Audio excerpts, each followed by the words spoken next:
ઘણા વર્ષો પહેલાં અયોધ્યા રાજ્યમાં હરીશચંદ્ર નામના એક પરાક્રમી અને ધર્મનિષ્ઠ રાજા રાજ કરતા હતા. તેઓ સત્ય અને ન્યાય માટે સમગ્ર રાજ્યમાં પ્રસિદ્ધ હતા. લોકો માનતા કે રાજા હરીશચંદ્ર પોતાના પ્રાણ જાય તો પણ ક્યારેય અસત્ય બોલતા નહીં. એક દિવસ મહાન ઋષિ વિશ્વામિત્રે રાજા હરીશચંદ્રની સત્યનિષ્ઠાની પરીક્ષા લેવાનો નિર્ણય કર્યો. તેઓ વેશ બદલી રાજદરબારમાં આવ્યા અને રાજાને કહ્યું, રાજન, જો તમે સાચા હોવ તો તમારું દાન આજે જ આપશો.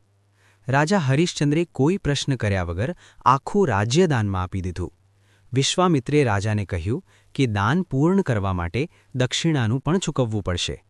રાજ્ય આપ્યા પછી પણ દક્ષિણાની રકમ બાકી હતી. રાજા હરીશચંદ્રે પોતાની પત્ની તારા અને પુત્ર રોહિતાશ્વને સાથે લઈને જંગલ તરફ પ્રયાણ કર્યું. ભારે દુઃખ અને ગરીબીમાં દિવસો પસાર થયા.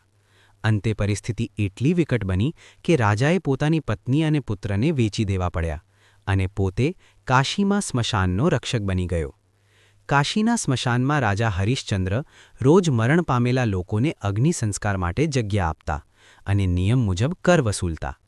એક દિવસ તેની પત્ની તારા પોતાના મૃત પુત્રને લઈને સ્મશાનમાં આવી.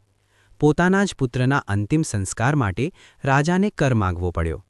હૃદય તૂટી ગયું, છતાં રાજા સત્યથી ડગ્યા નહીં. ત્યારે આકાશમાંથી દેવતાઓ પ્રગટ થયા.